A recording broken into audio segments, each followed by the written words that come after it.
부동산 DJ. 첫 번째, 여기 이슈 시간입니다. 부디, 이거 패러디라면서요. 잠깐 짚고 넘어가면. 예, 여기 이슈, 이음 맞아요? 맞는 거야. 그러니까 지금 예. 딱 알아채실 것 같은데, 어쨌든. 음, 이거 충청도 예, 말도 되고, 여기 맞습니다. 이슈, 이런 거 제가 잘 못하지만, 어쨌든 첫 번째 이슈 한번 살펴보겠습니다. 먼저 부동산 시장의 핫한 이슈 첫 번째입니다. 다주택자분들의 양도세를 둘러싼 내용인데, 지난 시간에도 저희가 세금 좀 짚어봤잖아요. 세금 좀 예민한 문제죠. 어떤 이슈일까요? 보겠습니다.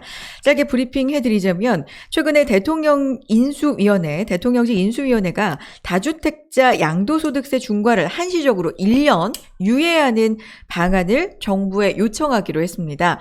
부동산 세제 정상화 과제 중 첫 번째다라고 하면서 중과세율을 4월부터 한시적으로 배제한다 이렇게 말을 했죠. 이번 이슈에서 눈여겨봐야 할 포인트부터 한번 짚어보겠습니다. 부디 예. 이 세금 문제요 또. 이게 세금 문제가 상당히 좀 맞아. 이슈잖아요. 네. 근데 뭐 많이들 아시겠지만 본래 윤석열 당선인이 네. 공약으로 내걸었던 게 2년 유예거든요. 그렇죠. 중과 2년 유예. 근데 왜 1년으로 하셨는지 혹시? 모르겠어요. 지금 저한테 물어보시는 거잖아요. 예. 그거 이제 답해 주시라고 부디 있는 거예요. 모르겠어요. 뭐예요? 첫 번째는 2년으로 하게 되면은 네. 이제 그런 생각인 것 같아요. 왜냐하면은 1년도 아니고 2년이면 이 집을 여러 채 가지고 있는 분들이 네. 조금 더 여유를 가지고 시간을 두고 좀 관망을 해보자라는 그런 심리가 더 깊어진다라는 게 이제 첫 번째인 것 같고요. 2년이면 조금 더 그렇죠. 급한 마음이 아니라 아니라 조금 좀 더 더, 길게. 그렇죠. 그리고 그래서 이제 1년으로 하게 되면은 네. 매물이 좀 빨리 나올 수 있는 그런 매물 출애 효과라고 할까요? 그런 것들을 이제 극대화 하려는 전략이 아닌가 싶기도 하고. 그리고 세 번째로는 이건 제 개인적인 생각인데요. 네. 지금 정부에서는 어쨌든 다주택자 규제를 강하게 여태까지 밀어붙여 왔잖아요. 그렇죠. 예, 그런데 이걸 2년으로 지금 만약에 취임 전에 정부에서 협조를 해줘야 4월 달부터 진행을 할 수 있잖아요. 그렇죠. 예, 아직까지는 대통령이 아니니까. 취임을 5월에 하니까. 그렇죠. 네. 그런데 만약에 이거 2년으로 하자 그러면 또 이게 문제가 생겨서 정부에서 또 안 해줄 수 있는 또 뭔가 논란거리가 생기지 않을까. 그래서 1년으로 일단 했지 않았을까. 그러니까 전 세 가지를 좀 이제 2년이 아닌 1년으로 그러고 나서 이제 나중에 좀 상황을 좀 보자 이런 생각인 것 같다. 이렇게 되면 물건이 1년 내로 하면 물건도 좀 나올 것 같고 그렇게 되면은 지금 거래 절벽에 몰려 있는 지금 시장의 어떤 분위기도 조금 거래가 바꿀 없죠. 수 있고 매물이 그렇죠. 없어요. 예, 그런 생각이 아닌가. 그렇군요. 예.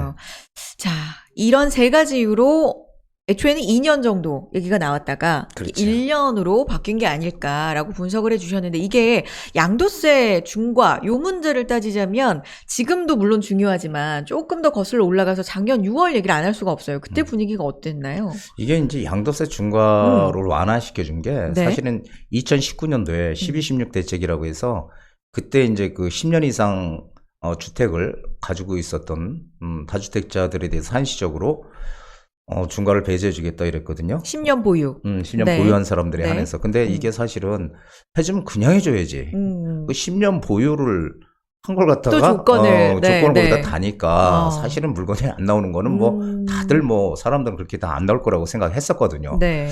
자, 그래서 그때 이제 물건이 안 나왔죠. 그러다가 이제 지난해에 또 6개월 유예 기간을 줬어요. 6월 1일 전까지 매도를 네. 하게 되면은 양도세 중과에서 좀 배제해 주겠다. 근데 그때 그때는 한창 얘기 많았어요. 과연 그래서 매물이 나올 것인가. 근데 사실 기대에 미치지는 좀 못했잖아요. 근데 그거는 기대할 필요가 없는 거죠, 사실은. 왜 그러냐면은 지금 그 당시까지만 해도 6월 1일 이전까지만 해도 2주택자 같은 경우는 10%였거든요. 그렇죠. 양도세. 네. 지금 뭐 45%까지 일반 세율인데 거기서 10%면 55%잖아요. 그런데 6월 1일이 넘어가면은 거기다 또 10%를 더해서 20%를 하겠다. 2주택은. 3주택은 원래 20%였는데 6월 1일 이후부터는 30%로 올리겠다. 그러니까 10%를 더 올리지 않을 테니까 팔아라. 네, 팔아라. 네. 6월 1일 그 전에. 전에. 이렇게 네. 10% 때문에 누가 팔아요? 그거 안 나오는 거예요, 그거 물건. 근데 뭐 많은 언론 뭐 이런 데서 또 물건이 뭐 나올 것이다. 또 정부에서도 기대를 많이 했지만 안 나왔죠.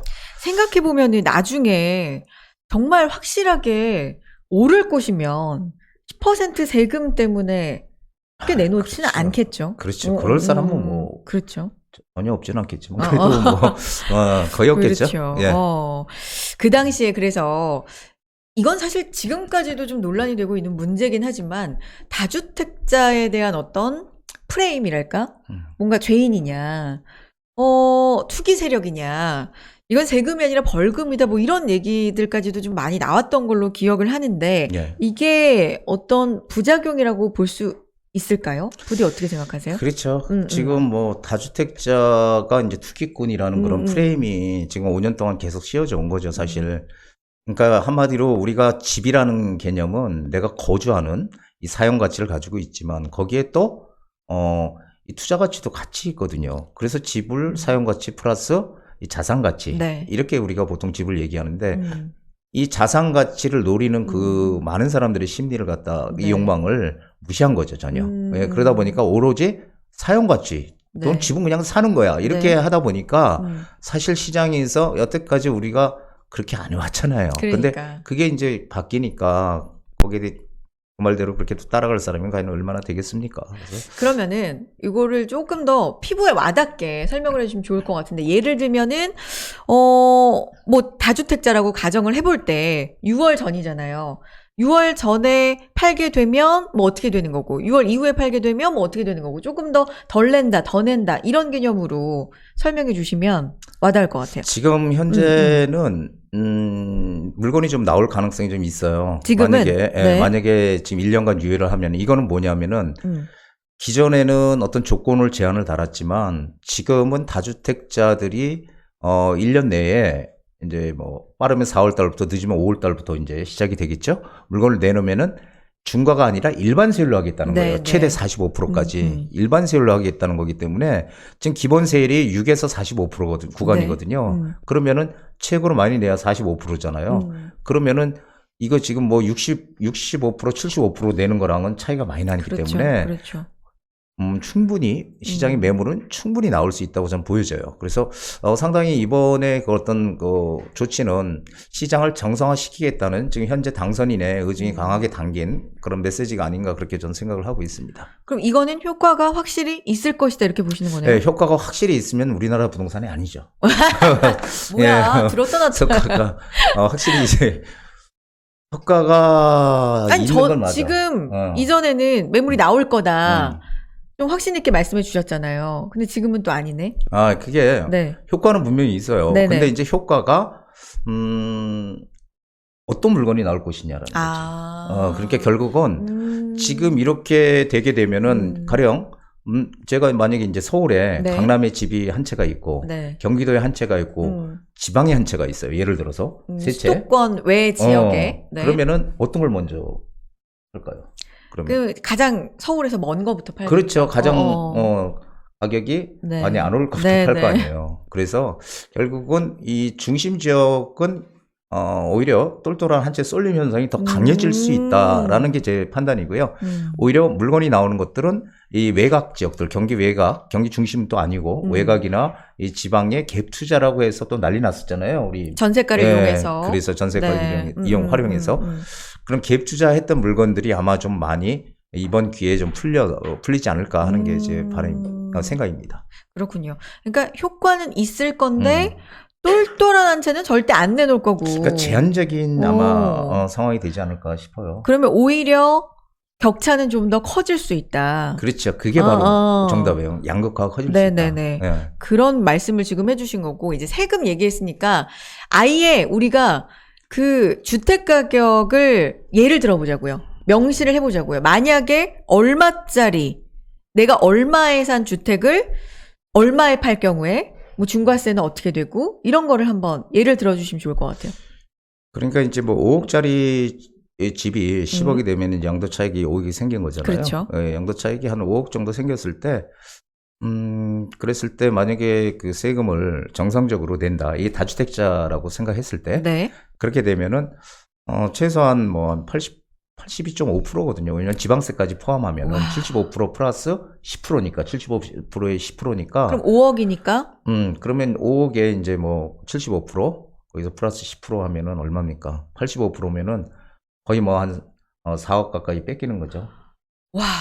그래서 차익 5억 가운데 그렇죠. 4억 가까이가 3억 5천 뭐 이렇게 뺏기는 거예요. 와. 그러니까 근데 만약에 이게 중과가 배제가 되고 일반 세율로 간다 그러면은 그렇다면? 한 1억 한 5, 6천 이 정도. 어. 그러니까 엄청나게 줄어드는 거죠. 그래서 분명히 이 양도세 절감의 효과가 분명히 나타나기 때문에 저는 이번 조치가 상당히 바람직하다 이렇게 생각이 돼요. 왜 그러냐면은 이렇게 되면은 다주택자들의 어떤 테러도 열어줄 수 있고요. 그리고 또 집값이 비싸서 다주택 테러를 열어주면 그런 물건들이 많이 나올 거 아니에요. 그러면 집값이 비싸서 못 샀던 그 무주택자들 이런 분들이 또 물건이 많이 나온 건데 좀 더 싸게 살 수 있고, 그래서 좀 오히려 실수요자는 실수요자대로 이렇게 내 집 마련을 이룰 수 있는 또 기회도 될 수 있는 다주택자, 무주택자 모두에게 더 좋은 기회가 아닌가 좀 그렇게 생각이 됩니다. 아니 3억 5천 정도? 한 4억 가까이 이렇게 낼 수 있는 세금인데 그 금액이 1억 5천에서 6천 정도로 줄면 거의 반 이상이잖아요. 그렇죠. 그렇죠. 그 차이 정도면은 웬만한 수도권, 서울 아니고 뭐 그렇게 외곽 정도 가면은 갭 투자도 얼마든지 가능한 아직까지 금액일 것 같은데. 가능할 수도 있죠. 그러니까. 근데 왜 이렇게 관심이 많으세요? 아니 예. 관심이 많으니까 다주택자에서? 부디 다주택자가 되고 싶어요. 다주택자가 되고 싶으시네. 그러니까 되고 싶다. 어쨌든 이렇게 좀 차이가 납니다. 그래서 어느 정도 효과는 있을 것 같지만 지역별로 좀 차이가 있을 것이다라고 말씀을 해주신 거고요. 자, 그렇다면 안정시키기에는 좀 전반적으로 부동산 시장을 안정화시키기에는 조금은 무리가 있다라고 보시는 거예요? 괜찮은 정책이지만? 괜찮은 정책은 맞죠. 이제 서서히 풀어나가야 되는 건 맞고, 그래서 저는 바람직하다고 생각이 되지만, 네. 일단 항상 그 부동산 정책은 시장이 맡겨야 된다 저는 그렇게 생각해요. 그래서 가령 공급 물량이 많으면은 네. 가격은 떨어지는 거고 물량이 적으면은 오르는 거잖아요. 이런 논리를 잘 생각해서 가야 된다고 보고, 그래서 지금 정책은 분명히 맞는 방향이다. 하지만 부작용도 분명히 있을 수 있다.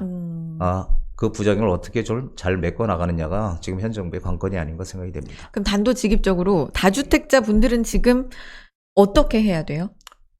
다주택자요? 파는 게 나아요?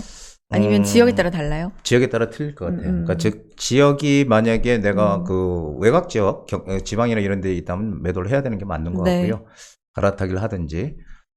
근데 한 가지 확실한 거는 지금은 다주택자든 뭐든 뭔가 우리가 내 재산을 불려갈 수 있는 재테크의 기회가 지금 분명히 우리 앞에 지금 왔다는 거죠. 그래서 이런 판단을 잘 해서 조금 외곽 지역은 매도를 하고, 그리고 좀 더 중심 지역적으로 움직일 수 있는 이런, 뭐라 그래야 되나요? 선제적인 투자? 네, 이런 것들이 좀 필요할 것 같아요.